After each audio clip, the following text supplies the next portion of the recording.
মার্কিন নৌবহরে পাল্টা হামলা, হরমুজ প্রণালী বন্ধের সিদ্ধান্ত তেহরানের। ইরানের পারমাণবিক স্থাপনায় হামলায় বাংলাদেশের উদ্বেগ। লন্ডনে ইউনুস তারেক বৈঠকে যুক্তরাষ্ট্রের স্বস্তি, নির্বাচনের সুবাতাস দেখছে দেশটি। মির্জা ফখরুলের সাথে মার্কিন চার্জ দ্য অ্যাফেয়ার্সের বৈঠক। শেখ হাসিনা ও সাবেক 3 সিইসির বিরুদ্ধে বিএনপির মামলা, গ্রেফতারের পর ঢিবি কার্যালয়ের সাবেক প্রধান নির্বাচন কমিশনার নুরুল হুদা। ইসিতে নতুন দলগুলোর নিবন্ধনের হিড়িক, শাপলা প্রতীক চেয়ে এনসিপির আবেদন। প্রধানমন্ত্রী পদে কারো 10 বছরের বেশি না থাকায় ভিন্নমত বিএনপি সহ 3 দলে। শুধু শাসক পরিবর্তন নয়, ফ্যাসিবাদী কাঠামো বিলুপ্তি ছিল জুলাই অভ্যুত্থানের বড় লক্ষ্য, বলেছেন প্রধান উপদেষ্টা। বিচার বিভাগের জন্য আলাদা সচিবালয়ের আশ্বাস। দেখছিলেন গ্রাউন্ড সিমেন্ট সংবাদ শিরোনাম। এবার বিস্তারিত সংবাদ। এবার যুক্তরাষ্ট্রের নৌবহরে হামলা চালিয়েছে ইরান। ইরানের পারমাণবিক স্থাপনায় যুক্তরাষ্ট্রের হামলার পর এ পাল্টা হামলা চালানো হয়। একই সঙ্গে হরমুজ প্রণালী বন্ধ করে দেওয়ার সিদ্ধান্তে অনুমোদন দিয়েছে ইরানের পার্লামেন্ট মজলিস। দেশটির পররাষ্ট্রমন্ত্রী বলেছেন, ইসরায়েলের পর যুক্তরাষ্ট্র হামলা চালিয়ে আলোচনাকে ভেস্তে দিয়েছে। যুক্তরাষ্ট্র নিজের সর্বনাশ ডেকে এনেছে বলে হুঁশিয়ারি উচ্চারণ করেছেন ইরানের সর্বোচ্চ নেতা আয়াতুল্লাহ আলী খামেনি। এদিকে মধ্যপ্রাচ্যে বড় ধরনের সংঘাত ছড়িয়ে পড়ার আগে সমাধানের টেবিলে বসতে বলেছে যুক্তরাজ্য, অস্ট্রেলিয়া, সৌদি আরব, ইরাক, কাতার। শহীদ আরাফাতের ডেস্ক রিপোর্ট। কথা রাখেননি মার্কিন president Donald Trump. Iran Israel সংঘাত 2 সপ্তাহ সময় নিয়ে পর্যবেক্ষণ করবেন, এমন কথা জানিয়ে হঠাৎ ইরানের ফোর্দো, নাতানজ ও ইস্পাহান পারমাণবিক কেন্দ্রে হামলা চালিয়েছেন। জবাবে ইসরায়েল ও যুক্তরাষ্ট্রের নৌবহর লক্ষ্য করে পাল্টা হামলা চালিয়েছে ইরান। তেল আবিবের বেনগুরিয়ন বিমানবন্দর, জৈবিক গবেষণাগার সহ একাধিক গুরুত্বপূর্ণ অবস্থানে অন্তত 30টি মিসাইল হামলা চালিয়েছে তেহরান। হামলায় ক্ষতিগ্রস্ত মার্কিন নৌবহরটির অবস্থান বাহরাইনে। ইরানের পারমাণবিক স্থাপনায় হামলাকে সফল বলে দাবি করেছেন মার্কিন প্রেসিডেন্ট ডোনাল্ড ট্রাম্প। ফোর্দো পারমাণবিক স্থাপনায় 12টি বাংকার ব্লাস্টার বোমা ফেলার দাবি করেছে ওয়াশিংটন। মার্কিন নৌবাহিনীর সাবমেরিন থেকে 30টি TLAM ক্রুজ মিসাইলও ছোড়া হয়েছে ইরানের নাতানজ আর ইস্পাহান পারমাণবিক স্থাপনায়। এজন্য ট্রাম্পকে অভিনন্দন জানিয়েছেন ইসরায়েলের প্রধানমন্ত্রী বেনিয়ামিন নেতানিয়াহু। ইরান জানিয়েছে, এমন পরিস্থিতির আশঙ্কায় আগেই পারমাণবিক উপকরণ সরিয়ে নেওয়া হয়। আন্তর্জাতিক পারমাণবিক শক্তি সংস্থা বলেছে, ইরানের 3টি পারমাণবিক স্থাপনায় যুক্তরাষ্ট্র হামলা চালানোর পরও আশেপাশের এলাকায় তেজস্ক্রিয়তার মাত্রা বৃদ্ধির তথ্য পাওয়া যায়নি। এ বিষয়ে সোমবার বিশেষ বৈঠকে বসবে সংস্থাটি। এদিকে যুক্তরাষ্ট্রের হামলায় গভীর উদ্বেগ জানিয়েছে জাতিসংঘ, Russia, Bharat, Australia, Venezuela, Saudi Arab, Qatar, Kuwait সহ অনেক দেশ। পারমাণবিক স্থাপনায় হামলায় নিন্দাও জানিয়েছে অনেকে। দ্রুত সমাধানের পথে যুক্তরাষ্ট্র ও ইরানকে আলোচনায় বসতে বলেছেন বিশ্ব নেতারা। এখনই সমাধান না করলে মধ্যপ্রাচ্যে বড় ধরনের সংঘাত ছড়িয়ে পড়বে, বহু মানুষ হতাহত হবে বলেও সতর্কতা তাদের। আলোচনার আহ্বানে ইরানের পররাষ্ট্রমন্ত্রী আব্বাস আরাগচি যুক্তরাষ্ট্রের সমালোচনা করেছেন। আরাগচি বলছেন, পারমাণবিক কর্মসূচি নিয়ে সমস্ত আলোচনা ভেস্তে দিয়েছে ওয়াশিংটন। ইসরায়েলের হামলার পর ইউরোপীয় নেতাদের আহ্বানে সাড়া দেয় ইরান। তারপর যুক্তরাষ্ট্রের হামলার পর তার সমস্তটাই পণ্ড হয়ে গেছে বলে মন্তব্য করেন ইরানের পররাষ্ট্রমন্ত্রী। এই পরিস্থিতিতে ইরানের পক্ষ থেকে একের পর এক পাল্টা হামলার হুঁশিয়ারি উচ্চারণ হচ্ছে। ইসরায়েল ও যুক্তরাষ্ট্রকে এক চুলো ছাড় দিতে নারাজ ইরান। দেশটির সর্বোচ্চ নেতা আয়াতুল্লাহ আলী খামেনি বলেন, সংঘাতে জড়িয়ে নিজের সর্বনাশ ডেকে এনেছে যুক্তরাষ্ট্র। এতে ইরানের তুলনায় যুক্তরাষ্ট্রের ক্ষতি বহুগুণ হবে বলেও সতর্ক করেন তিনি। Shahid Arafat, Bangla vision news desk. ইরানের পারমাণবিক স্থাপনায় হামলায় উদ্বেগ প্রকাশ করেছে বাংলাদেশ। এটি নাজুক পরিস্থিতিকে আরও জটিল করে তুলেছে বলে মনে করছে ঢাকা। সরকারের এই অবস্থান জানিয়ে শান্তিপূর্ণ আলোচনার মাধ্যমে সমাধানের তাগিদ দিয়েছে পররাষ্ট্র মন্ত্রণালয়। মুখপাত্র শাহ আসিফুর রহমান জানিয়েছেন, দেশটিতে আটকে পড়াদের প্রথম দলটি আগামী সপ্তাহে ঢাকা পৌঁছবে। রিপোর্ট করছেন ইমরুল কায়েস। ইরান ইসরায়েল যুদ্ধে নতুন মাত্রা যোগ করেছে যুক্তরাষ্ট্রের হামলা।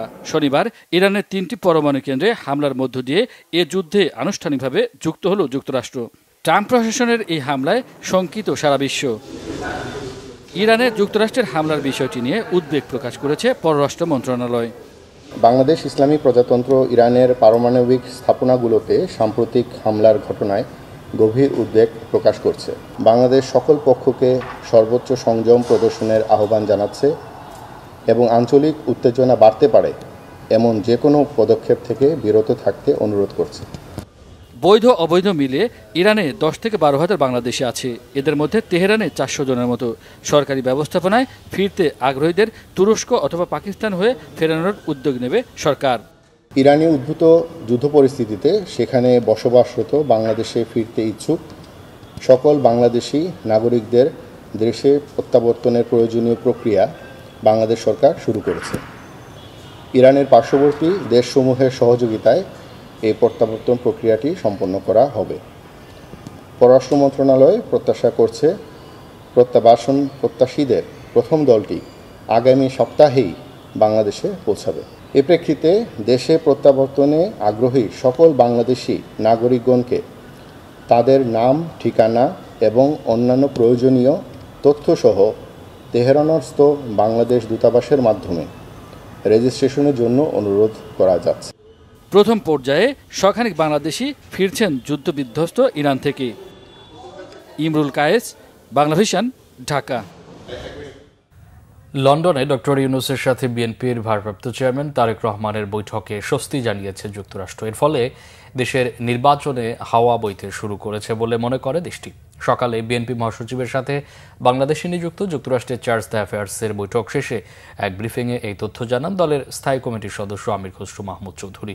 আহমেদ সারোয়ারের রিপোর্ট। রবিবার সকালে বিএনপি মহাসচিব মির্জা ফখরুল ইসলাম আলমগীরের সাথে সৌজন্য সাক্ষাৎ করতে গুলশান কার্যালয়ে যান ঢাকায় নিযুক্ত মার্কিন charge d'affaires Tracey Ann Jacobson. বৈঠকে দুই দেশের স্বার্থ সংশ্লিষ্ট বিষয় নিয়ে আলোচনা হয়। পরে এক ব্রিফিংয়ে দলের স্থায়ী কমিটির সদস্য আমির খসরু মাহমুদ চৌধুরী জানান, ট্যারিফের বিষয়টি নিয়ে আলোচনা হয়েছে। এছাড়া বৈঠকে লন্ডন বৈঠক নিয়েও আলোচনা হয়েছে।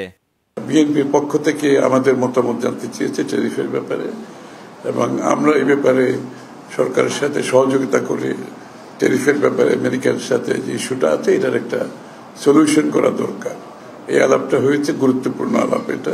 স্বাভাবিকভাবে বাংলাদেশের নির্বাচন, আগামী দিনের নির্বাচন এবং এই ক্ষেত্রে আমাদের বিএনপির প্রস্তুতি সহ আমাদের মতামত এবং তারেক রহমান সাহেবের বৈঠকটা অ্যাপ্রিসিয়েট করা হয়েছে। যে লন্ডনে যে বৈঠকটা হয়েছে তারেক রহমান সাহেব এবং চিফ অ্যাডভাইজারের সাথে, সেই মিটিংয়ের গুরুত্ব তারাও অনুধাবন করতে পারছে এবং সেই মিটিংয়ের ফলে যে একটা বড় ধরনের দেশের মধ্যে একটা স্বস্তি আসছে এবং নির্বাচনমুখী হয়েছে সেটাও আলোচনায় আসছে।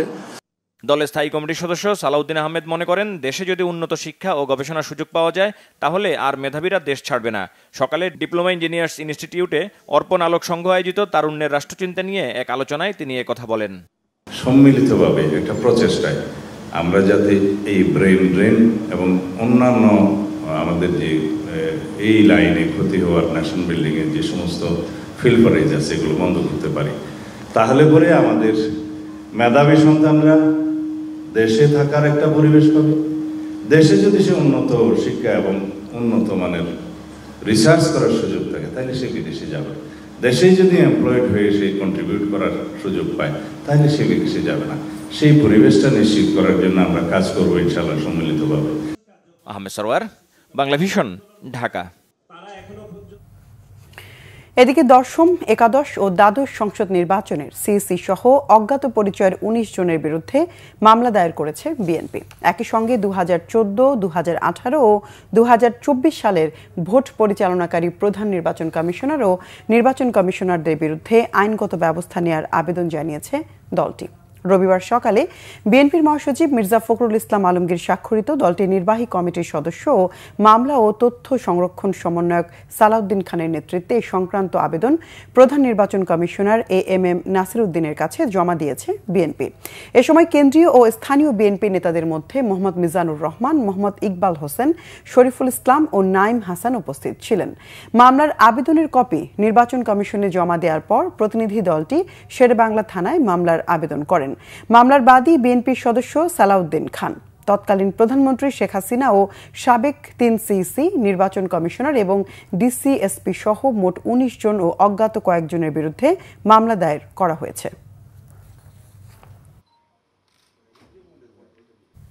সাবেক প্রধান নির্বাচন কমিশনার কে এম নুরুল হুদাকে পুলিশের হাতে তুলে দিয়েছে স্থানীয় মানুষ। সন্ধ্যায় রাজধানীর উত্তরা পশ্চিম থানা এলাকা থেকে তাকে পুলিশের হাতে তুলে দেন তারা। সাবেক ইসি প্রধানকে নিরাপত্তার জন্য ডিবি হেফাজতে রাখা হয়েছে বলে জানিয়েছে পুলিশ। এর আগে সকালে কে এম নুরুল হুদা সহ 24 জনের বিরুদ্ধে মামলা করে বিএনপি। আওয়ামী লীগের আমলে অনুষ্ঠিত 3টি জাতীয় নির্বাচনে অনিয়ম কারচুপির অভিযোগে সাবেক প্রধানমন্ত্রী শেখ হাসিনা ও সাবেক 3 প্রধান নির্বাচন কমিশনারকে আসামি করে এই মামলা করে বিএনপি।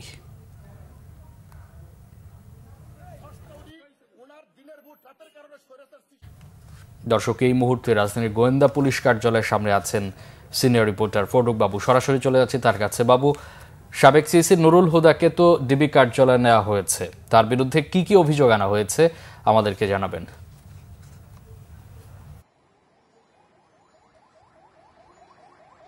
মামুন, আপনি জানেন আজ সকালে রাজধানীর শেরেবাংলা নগর থানাতে বিএনপি তরফ থেকে একটি মামলা দায়ের করা হয়েছে। সেই মামলাতে বলা হয়েছে যে বিগত দিনের যে 3 নির্বাচন ছিল, 2014 দশম নির্বাচন, 2018 একাদশ নির্বাচন এবং দ্বাদশ নির্বাচন, 2024-এর যে নির্বাচন, সেই 3 নির্বাচনের প্রধান যে নির্বাচন কমিশনার যারা ছিলেন তাদেরকে আসামি করা হয়েছে। সেই আসামির সাথে সাবেক প্রধানমন্ত্রী শেখ হাসিনা এবং সেই সাথে সাবেক স্বরাষ্ট্রমন্ত্রী আসাদুজ্জামান খান কামাল সহ পুলিশের ঊর্ধ্বতন কর্মকর্তা এবং সেই সাথে আইন শৃঙ্খলা রক্ষাকারী বাহিনীর বেশ কিছু ঊর্ধ্বতন কর্মকর্তা এবং আরও কয়েকজন আওয়ামী লীগের নীতি নির্ধারণীদেরকে আসামি করা হয়েছে। মোট আসামির সংখ্যা 24 জন।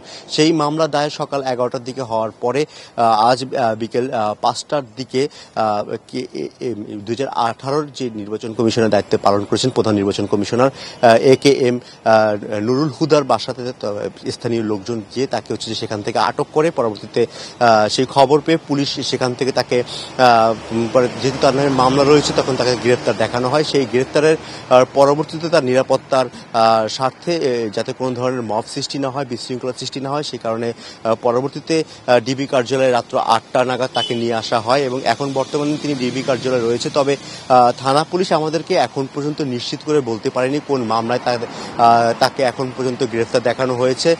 বলছে যে কোন মামলায় গ্রেফতার দেখানো হয়েছে, তার প্রিভিয়াস তার নামে কোনো মামলা রয়েছে কিনা, কোথাও কোনো তার বিরুদ্ধে জুলাই হত্যা ঘটনায় কোনো হত্যা মামলা হয়েছে কিনা বা নাশকতার কোনো ঘটনায় মামলা হয়েছে কিনা, সব বিষয়ে পুলিশ তথ্য নেয়ার পরে আসলে নির্দিষ্ট তার নামে কোন ধরনের মামলা হবে সেই মামলা বিষয়টা নিশ্চিত করা হবে। এবং সেই সাথে এও বলে রাখি যে আগামীকাল তাকে ডিবি কার্যালয় থেকে আদালতে তোলা হবে। আদালতে তোলার আগেই তাকে নির্দিষ্ট করা হবে যে তাকে কোন মামলায় আসামি দেখানো হয়েছে। এবং সেই সাথে আমরা যতটুকু জানতে পেরেছি তার কাছ থেকে আরো বেশ কিছু তথ্য নেওয়ার জন্য যে বিগত নির্বাচনে যে দাবিটা, যে অভিযোগটা বিএনপি বরাবর করে এসেছে, 2018 সালের যে নির্বাচনে বিএনপি অংশগ্রহণ করেছিল, বিএনপি সহ আসলে বিরোধী যত রাজনৈতিক দল ছিল, সেই নির্বাচনে বিএনপি বরাবরের জন্য অভিযোগ করে এসেছে যে নির্বাচনের আগের রাতে ব্যালট বাক্স ভর্তি করে রাখা হয়েছিল এবং সেই অভিযোগেই AKM নুরুল হুদাকে আসলে সেই 2018 নির্বাচনে তার নামে যে বিএনপির তরফ থেকে মামলা করা হয়, সেই মামলার প্রেক্ষিতে আজ তাকে এখন পর্যন্ত পুলিশ গ্রেফতার দেখিয়েছে এবং সেই গ্রেফতারে আসলে মামলার বিস্তারিত কি বলা হয়েছে, কোন কোন ধারায় মামলা হয়েছে, সেই বিষয়টি এখন পর্যন্ত পুলিশের তরফ থেকে পরিষ্কার করা হয়নি। মামুন, বর্তমানে AKM নুরুল হুদা রয়েছেন ডিবি কার্যালয়ে। কালকে দুপুর নাগাদ তাকে ঢাকার CMM আদালতে তোলা হবে। এই ছিল এখান থেকে সর্বশেষ তথ্য। মামুন বাবু, আপনাকে অসংখ্য ধন্যবাদ। ডিবি কার্যালয় থেকে যুক্ত হয়েছিলেন সহকর্মী ফরুক বাবু। প্রধান উপদেষ্টা ডক্টর মোহাম্মদ ইউনূস বলেছেন, জুলাই অভ্যুত্থান শুধু শাসক পরিবর্তনের জন্য হয়নি, ফ্যাসিবাদী কাঠামো বিলুপ্তি ছিল বড় লক্ষ্য। তিনি বলেন, গণহত্যাকারীদের বিচারের দাবিতে জাতি ঐক্যবদ্ধ। রাজধানীর একটি হোটেলে বিচার বিভাগের স্বাধীনতা বিষয়ক আন্তর্জাতিক সেমিনারে প্রধান উপদেষ্টা আশ্বাস দেন, বিচার বিভাগের জন্য আলাদা সচিবালয় বাস্তবায়নে দৃঢ় প্রতিজ্ঞ তার সরকার। রিপোর্ট সৈয়দ আব্দুল মুহিতের।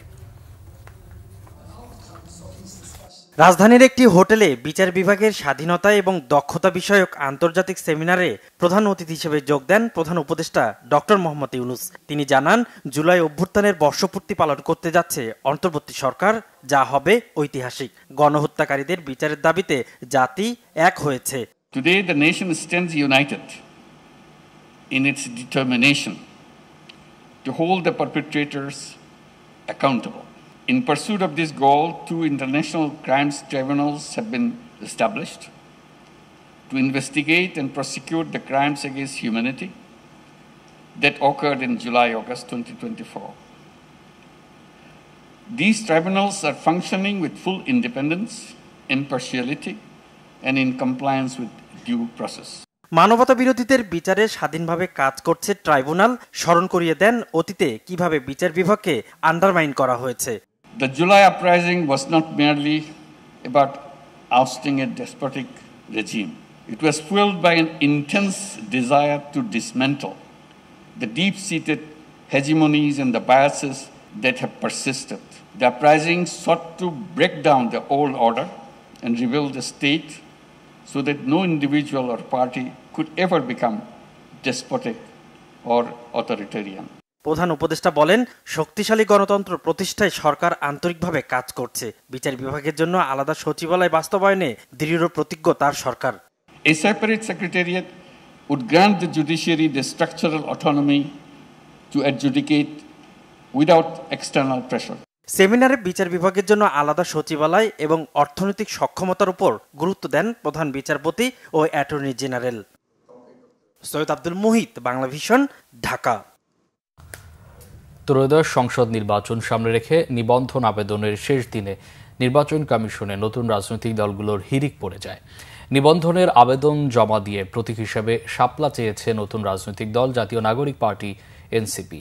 বিকেলে ইসিতে আবেদন ফর্ম জমা দেন দলটির সদস্য সচিব আক্তার হোসেন। প্রায় 1 ঘণ্টা পরে ট্রাকে চড়ে প্রয়োজনীয় নথিপত্র নিয়ে নির্বাচন কমিশনে আসেন দলটির আহ্বায়ক নাহিদ ইসলাম। জানান, নিয়ম অনুযায়ী গঠনতন্ত্রের সব কাগজ জমা দিয়েছেন তারা। রিপোর্ট করছেন আসপা আক্তার নূপুর। নাসিরউদ্দিন পাটোয়ারি, সার্জিস আলম, সামান্তা শারমিন, আক্তার হোসেন সহ জাতীয় নাগরিক পার্টি এনসিপির 50 জনের মতো নেতাকর্মী রবিবার বিকেল 4টার দিকে নির্বাচন কমিশনে যান। দলটির নিবন্ধন চেয়ে আবেদনপত্র জমা দেন তারা। পরে সাংবাদিকদের সাথে কথা বলেন এনসিপি নেতারা। পছন্দের প্রতীকের পাশাপাশি বর্তমান নির্বাচন কমিশনের পুনর্গঠনের দাবিও তাদের বক্তব্যে উঠে আসে। বাংলাদেশে যে নতুন রাজনীতি চর্চা করতে চেয়েছে, সেই রাজনীতির ডাকে সাড়া দিয়ে সারা দেশের মানুষের এনসিপির সঙ্গে যুক্ত হয়েছেন। তাদের সকলের সদস্য ফর্মগুলো, আমাদের কমিটিগুলো, সম্পূর্ণ ডকুমেন্টস আমরা আজকে জাতীয় নাগরিক পার্টির পক্ষ থেকে নির্বাচন কমিশনে এগুলো আমরা দাখিল করছি। আগামীর পার্লামেন্ট ভোট ব্যাংকে এনসিপির শাপলা প্রতীকে পুরো বাংলাদেশের মানুষ জয় জয়কার করে দিবে। এনসিপির নেতৃত্বে নতুন সরকার গঠন হবে। এবং এখানে একটি প্রশ্ন এসেছে যে আমাদের দ্বিতীয় প্রতীক কি? দ্বিতীয় প্রতীক হিসাবে আমরা রেখেছি কলম, তৃতীয় প্রতীক হিসাবে রেখেছি আমরা মোবাইল।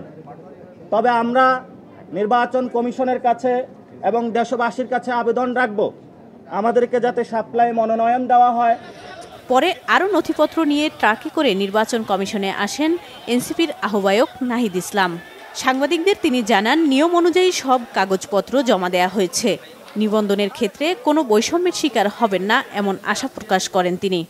সকল কাগজপত্র সহ আমাদের গঠনতন্ত্র এর আগের দিন জেনারেল আমাদের সাধারণ সভায় পাশ হয়েছে খসড়া গঠনতন্ত্র, সেই গঠনতন্ত্র সহ আরও সকল কাগজপত্র আমরা একসাথে সবকিছু আজকে নির্বাচন কমিশন বরাবর জমা দিয়েছি। আমরা আমাদের জোর দাবি জানিয়েছি যাতে প্রবাসীদের ভোটাধিকার যে কোনো মূল্যে রক্ষা করা হয়, এবং ওনারা এখনও সিদ্ধান্ত নেয়নি যে কোন প্রক্রিয়ায় প্রবাসী ভোটাধিকারটা নিশ্চিত করা হবে।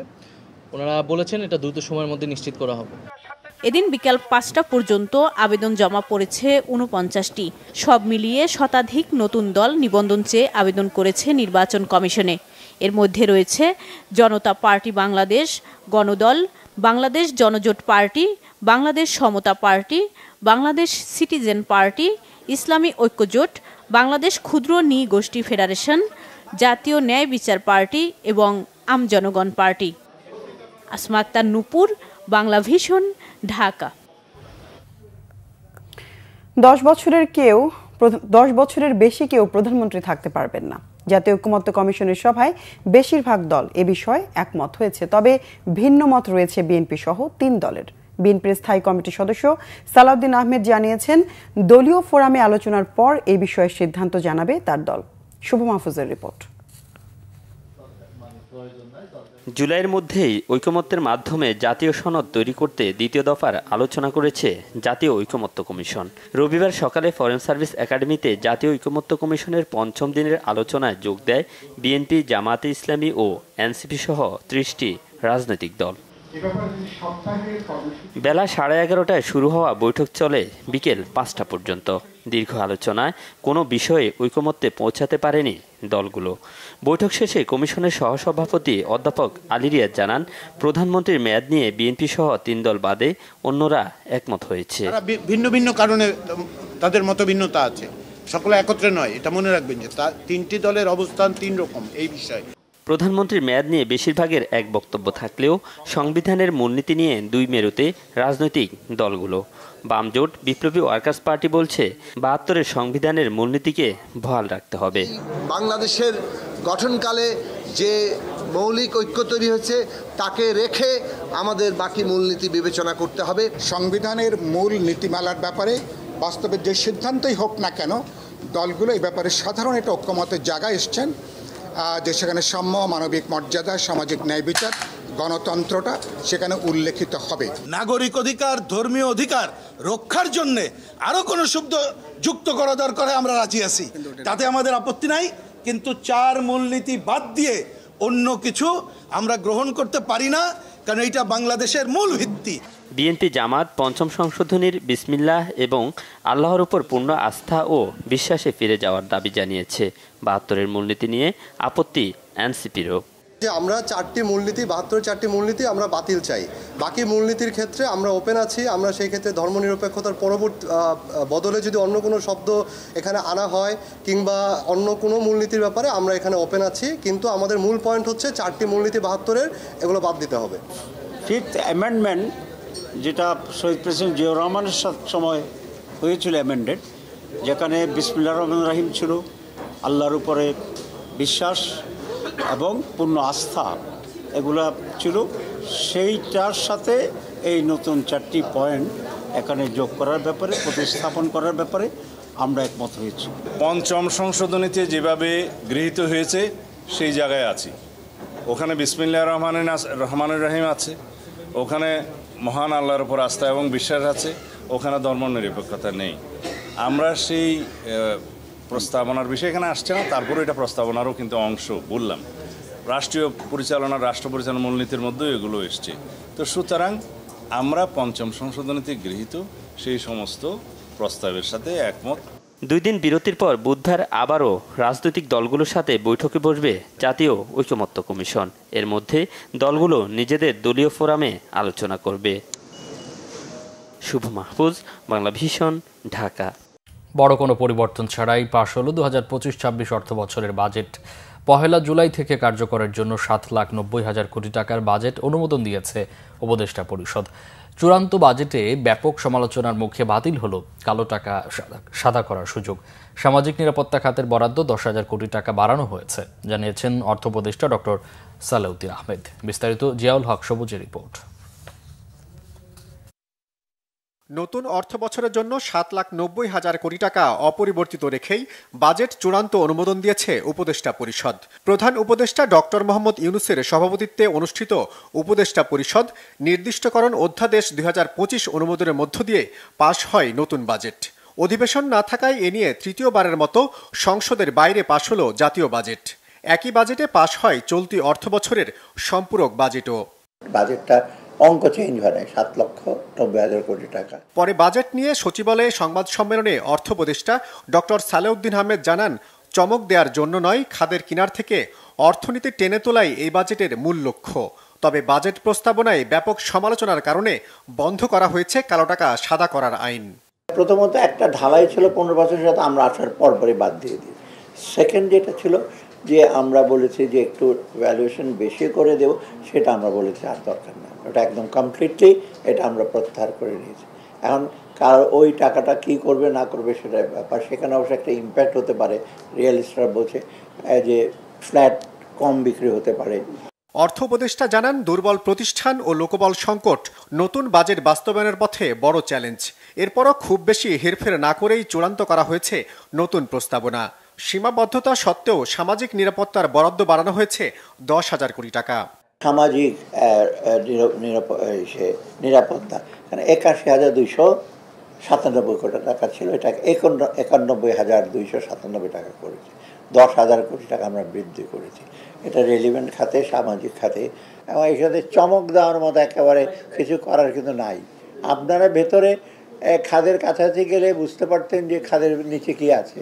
সরকারের দক্ষতা বাড়ায় আগামী দিনগুলোতে বিদেশি সহায়তা আরও বাড়বে এমন আশা অর্থ উপদেষ্টার।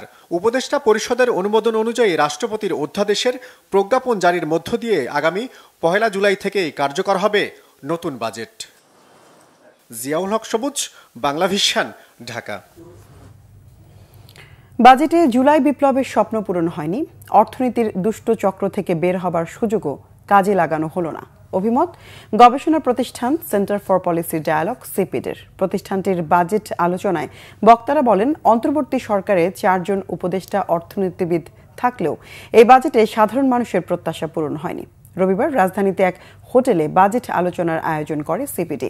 এ সময় আলোচকরা বলেন, রাজনৈতিক সরকার যে কোনো উদ্যোগে সাহস দেখাতে পারে, যা অন্তর্বর্তী সরকার পারে না। এ কারণেও বাজেটকে গতানুগতিকতা থেকে বের করতে পারল না ইউনূস সরকার।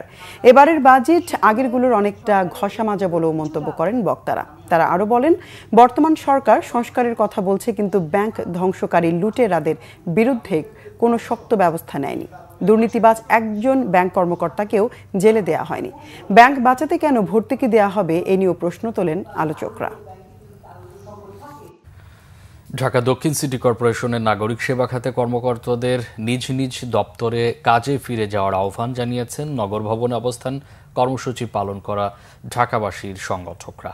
ইশরাক হোসেনের শপথ গ্রহণ না করিয়ে আদালত ও সংবিধান অমান্য করায় উপদেষ্টা আসিফ মাহমুদ সজীব ভুঁইয়ার অপসারণ দাবি তাদের। হাইকোর্টে বিচারাধীন বিষয়ের দোহাই দিয়ে এই উপদেষ্টা নিজেকে নতুন বিতর্কে জড়িয়েছেন বলে অভিযোগ ইশরাক হোসেনের সমর্থকদের। মিরাজ হোসেন গাজী রিপোর্ট।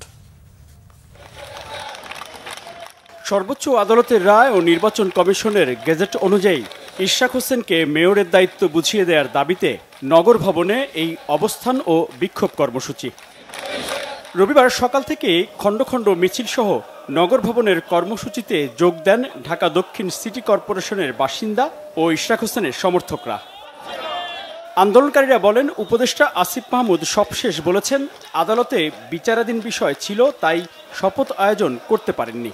কিন্তু 28 এপ্রিল থেকে 19 মে পর্যন্ত শপথ আয়োজন না করার জন্য তাকে দেশবাসীর কাছে ক্ষমা চাইতে বলেন আন্দোলনকারীরা। 28 এপ্রিল থেকে 19 মে পর্যন্ত যেই গেজেট পড়ানোর যে সময়টুকু ছিল 30 দিন, সে কেন ওই সময়টা শপথ পড়াইল না? আমাদের কথা হচ্ছে ওই জায়গায় কেন শপথটা সেই সময় পড়ানো হলো না? সেখানে তো অনেক লং টাইম ছিল। ইশরাক ক্ষমতালোভী না, ইশরাক জনগণের ভালোবাসার জন্য উনি নগর ভবনে আসতে চায়। ওনাকে নিয়ে আসতে চাইছে, উনি আসে নাই। কোর্ট রায় দিছে, ইসি গেজেট প্রকাশ করছে এবং নগর ভবনে নগর কর্মচারীরা এবং ঢাকাবাসীরা ওনারা নিয়ে আসছে, উনি নিজে আসেনি। ওনার লোক কোথায়? যারা বলে তাদের লোক। এই উপদেষ্টারা ক্ষণিকের জন্য আসছে, তারা কিন্তু জনপ্রতিনিধি না, তারা মেহমান অতিথি পাখি। আস্তে আস্তে কালকে থাকবো না, দেশ কিন্তু চালাবে জনপ্রতিনিধিরা। তা আমি মনে করুম, আশিক ভুঁইয়া তুমি আমার সন্তানের মতো, আমার বয়সকে আমার ছেলের মতন, তুমি ইন্টার পাস করতো নাকি পাস করতো বা বিয়ে, যাই হোক, তুমি অতি তাড়াতাড়ি মান সম্মান নিয়ে এই কালকে বা পরশু দিনের মধ্যে তুমি শপথ কইরা ইঞ্জিনিয়ার মেয়রকে ঢাকা নগর ভবন বসাও। এবং আন্দোলনটা যেন হইতেছে সেটা কিন্তু ইস্তাকের ইচ্ছা না, স্বতঃস্ফূর্তভাবে ঢাকা দক্ষিণের জনগণ তাকে জোর করে এখানে আনছে আন্দোলন করার জন্য। তো তার কিন্তু সেই ইচ্ছা নাই যে আমি আন্দোলন করব জনগণকে কষ্ট দিয়া। শপথ গ্রহণের ব্যবস্থা করতে হবে অতি দ্রুত, না হলে পদত্যাগ করে সে চলে যাবে, আর নাইলে আমাদের আন্দোলন আরও হবে। রাজপথ প্রত্যেকটা মানে ঢাকার অলিগলি যে যে জায়গা আছে ওগুলো বন্ধ করে দেওয়া হবে। এটা কঠোর থেকে কঠোর আন্দোলন হবে পুরো ঢাকা দক্ষিণ। বলে তো দিলাম আমরা থাকবো ইনশাল্লাহ, আমরা আন্দোলন সংগ্রামে থাকবো আর কি। সরকারের একগুঁয়েমি আচরণ ও উপদেষ্টাদের আদালত অবমাননামূলক কর্মকাণ্ডের প্রতিবাদ জানান তারা। একই সাথে আন্দোলনকারীদের আহ্বান জানানো হয় নগরবাসীর সেবা যেন কোনোভাবেই বিঘ্নিত না হয় সেদিকে খেয়াল রাখার। দৈনন্দিন নাগরিক সুবিধা পেতে কারো কোনো অসুবিধা না হয়, আমরা জোনেও একই ধরনের অফিসগুলো খোলা থাকবে, এখানেও একই ধরনের অফিসগুলো খোলা থাকবে। এবং ফ্যাসিস্ট এই ফ্যাসিস্ট যারা এখানে এখনো আছে, তারা যদি এখানে আসে আপনারা জবাব দেন। এই ফ্যাসিস্টের দোষর এই দুর্নীতি করেছে যারা 14 বছরে বসে, তারা এখানে আসতে পারবে না, ঢুকতে পারবে না। ইশাক হোসেনের শপথ গ্রহণ না করিয়ে আদালত ও সংবিধান অমান্য করায় উপদেষ্টা আসিফ মাহমুদ সজীব ভুঁইয়ার অপসারণ দাবি করেন আন্দোলনকারীরা। মিরাজ হোসেন গাজী, বাংলা ভিশন, ঢাকা।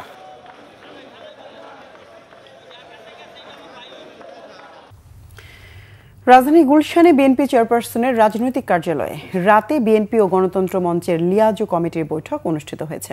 বৈঠক শেষে বিএনপির স্থায়ী কমিটির সদস্য আমির খসরু মাহমুদ চৌধুরী বলেন, আমরা নির্বাচনী সময়ের মধ্যে ঢুকে পড়েছি, এটাকে সবাই মিলে কিভাবে সামনের দিকে এগিয়ে নেওয়া যায় তা নিয়েই আলোচনা হয়েছে।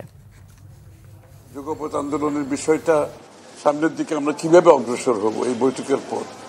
এই বৈঠকে তো সকলে সন্তুষ্ট যে কি আমরা একটা নির্বাচনী সময়ের মধ্যে ঢুকেছি, নির্বাচনী টানেলের মধ্যে প্রবেশ করেছি, এবং এটাকে আমরা সবাই মিলে কিভাবে সামনের দিকে এগিয়ে নিয়ে যাব এইগুলোই মূলত আলোচনা হয়েছে। এবং সবাই লন্ডন বৈঠকের উপর সন্তুষ্টি প্রকাশ করেছে।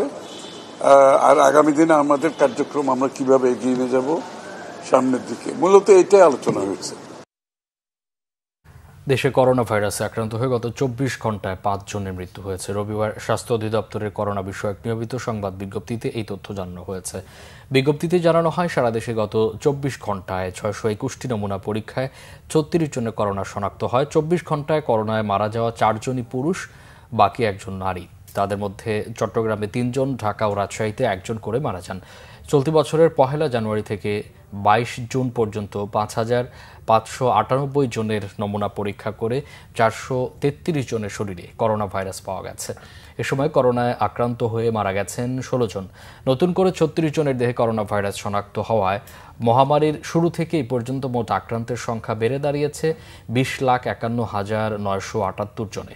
এছাড়া 5 জনের মৃত্যুর মধ্য দিয়ে করোনা আক্রান্ত হয়ে মোট মারা গেলেন 29,515 জন।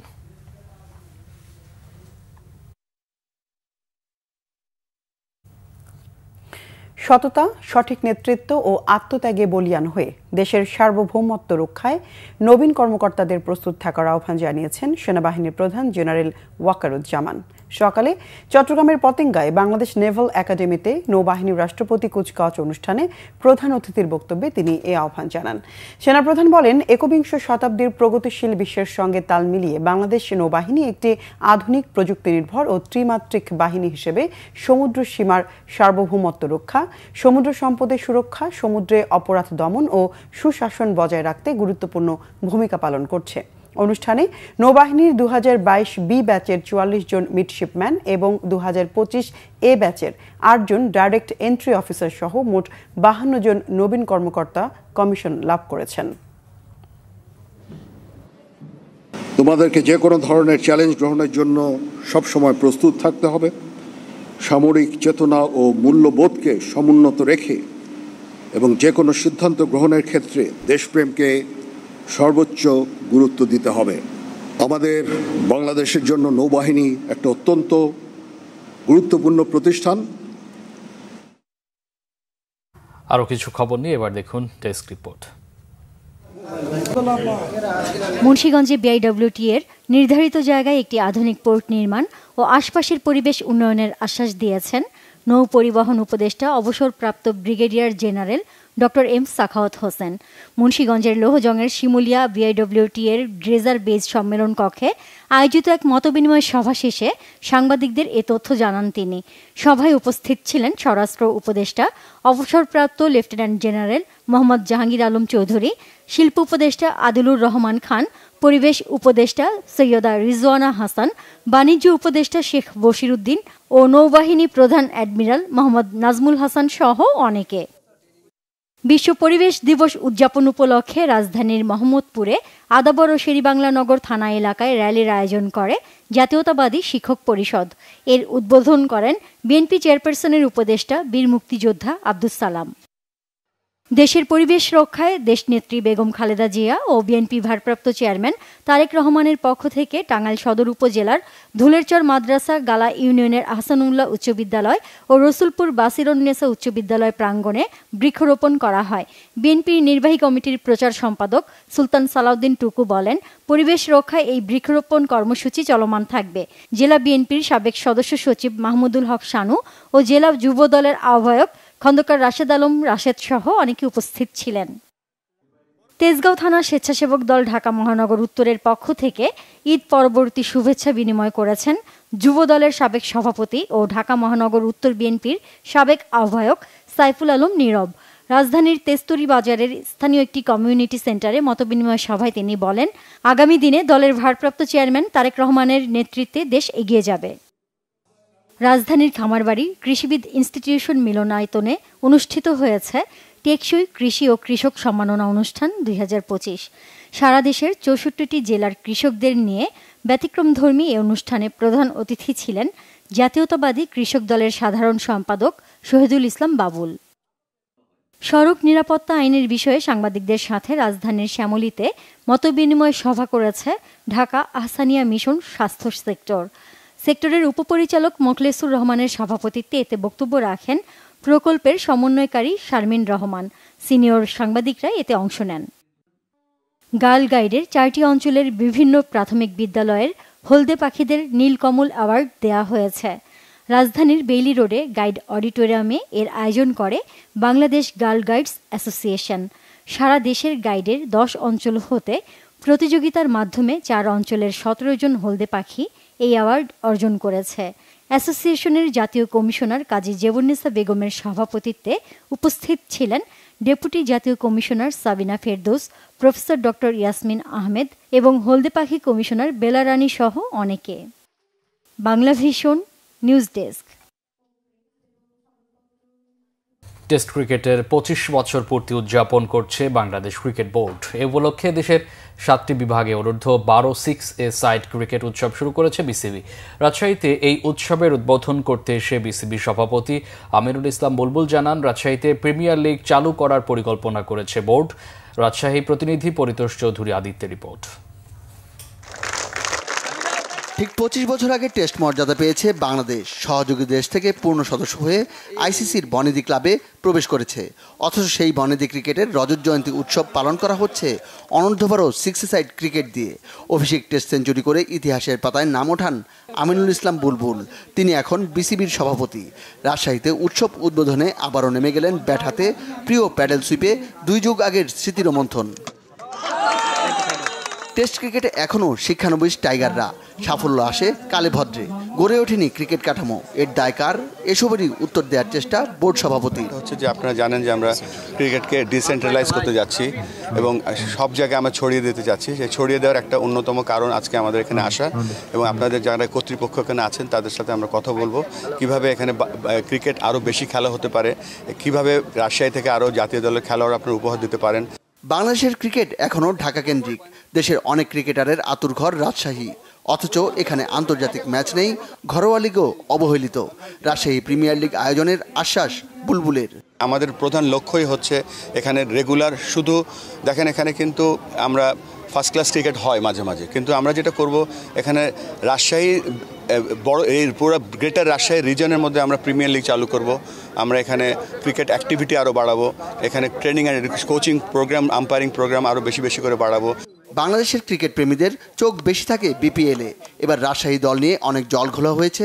অথচ স্টেডিয়াম ফ্যাসিলিটি দেখে মাহবুব আনামের বিশ্বাস, বিপিএল আয়োজনের সামর্থ্য আছে রাজশাহীর। ফ্যাসিলিটির উন্নয়ন করা দরকার, সে ব্যাপারে আমরা ন্যাশনাল স্পোর্টস কাউন্সিলের সাথে আলাপ আলোচনা করেছি এবং আমরা একটা প্রস্তাবনা দিয়েছি। আমি আশা করব অতি সত্বর এনএসসি এটাকে হাতে নেবেন এবং আগামী বছরের কোনো সময় থেকে এখানে এর থেকেও বড় আন্তর্জাতিক খেলা বা বিপিএল এর খেলা আমরা এখানে দেখতে পাবো। সারা দেশে ক্রিকেট ছড়িয়ে দিতে বিসিবি ডেভেলপমেন্ট প্রোগ্রামের পাশাপাশি জেলা ও বিভাগীয় ক্রিকেটকে গতিশীল করা জরুরি বলে জানান বিসিবির নতুন সভাপতি। Bangla vision sports desk. সংবাদ শেষ করব। ক্রাউন সিমেন্ট শিরোনামগুলো আরেকবার জানি। মার্কিন নৌবহরে পাল্টা হামলা, হরমুজ প্রণালী বন্ধের সিদ্ধান্ত তেহরানের। ইরানের পারমাণবিক স্থাপনায় হামলায় বাংলাদেশের উদ্বেগ। লন্ডনে ইউনুস তারেক বৈঠকে যুক্তরাষ্ট্রের স্বস্তি, নির্বাচনের সুবাতাস দেখছে দেশটি। মির্জা ফখরুলের সাথে মার্কিন চার্জ দ্য অ্যাফেয়ার্সের বৈঠক। শেখ হাসিনা ও সাবেক 3 সিইসির বিরুদ্ধে বিএনপির মামলা, গ্রেফতারের পর ডিবি কার্যালয়ে সাবেক প্রধান নির্বাচন কমিশনার নুরুল হুদা। ইসিতে নতুন দলগুলোর নিবন্ধনের হিড়িক, শাপলা প্রতীক চেয়ে এনসিপির আবেদন। প্রধানমন্ত্রী পদে কারো 10 বছরের বেশি না থাকায় ভিন্নমত বিএনপি সহ 3 দলের।